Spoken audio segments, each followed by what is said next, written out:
People think history is all dusty textbooks and old dudes in wigs, but that's just the highlight reel. Under the surface, human history is a circus of the bizarre. I mean it. Stuff so strange you'd expect it from a fever dream, not the world history final exam. The best part? Half of these stories start out sounding totally fake, and then you realize not only are they real, they're even weirder when you dig in. Get ready. This is the side of history teachers should honestly be leading with. Like, did you know there was a pope who didn't just dislike his predecessor, but actually dug up his rotting corpse, perched it on trial, and leveled charges at the old bones?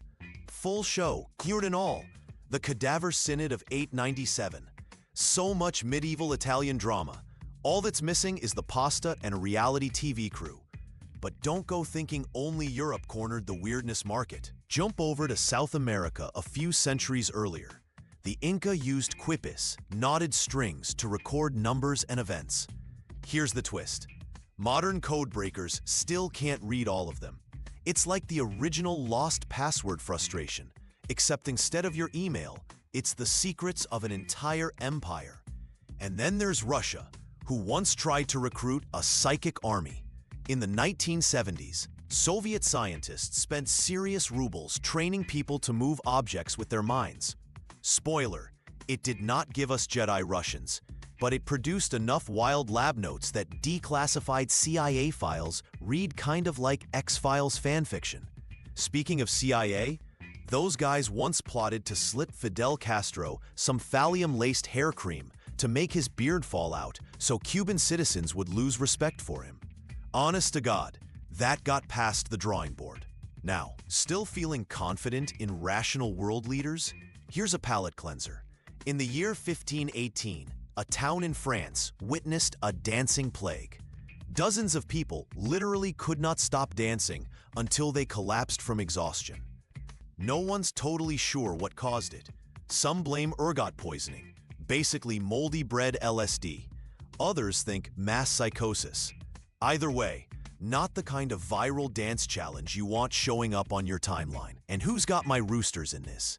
In the 14th century, Switzerland executed an actual rooster because it had the audacity to lay an egg. Apparently, the villagers decided rooster eggs were a sign of the devil, so trial and execution it was.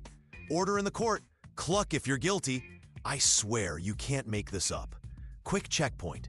So far we've seen dead popes on trial, CIA barber sabotage, a rooster on death row, and the world's most cryptic string art. You want something bigger? Okay, let's talk about Cleopatra. For all the Hollywood glamour, she lived closer in time to the invention of the iPhone than to the building of the Great Pyramid. Read that again. Egypt's ancient timeline is insane. Speaking of timelines cracking your brain, there's the fact that Oxford University is older than the Aztec Empire. People were taking exams in gloomy English halls while Tenochtitlan was just a sparkle in its founding myth. Now, history isn't just about odd headlines. Sometimes it gets personal. For decades, Japan measured time by the reign of the emperor, not calendar years, meaning keeping accurate birthdays or ages could get creatively vague.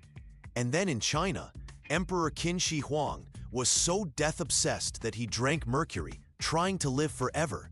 The only thing it did was guarantee he didn't.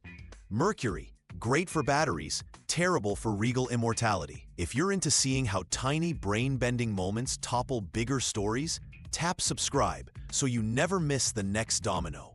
On the topic of questionable consumption, Charles Domery, a Polish soldier in the Napoleonic era, reportedly ate cats, candles, and even a live eel, raw. British doctors once observed him devour pounds of raw cow's udder with all the joy you reserve for a burger. He just could not stop eating. Meanwhile, in the 13th century, Genghis Khan's postal network was so reliable that a message could cross Eurasia, literally from Korea to Hungary, in a matter of days, thanks to horses and constant relays. Beats the modern post office, honestly. And here's one final wrinkle. Benin's ancient earthworks in West Africa are, in total length, believed to be longer than the Great Wall of China. We're talking thousands of miles of walls, moats, and trenches, most built before Europeans ever knew Benin existed. That's the thing about weird history. The further you travel from what you expect, the more it reminds you humans have always been unpredictable, hungry, clever, or just flat-out bizarre. The only real constant?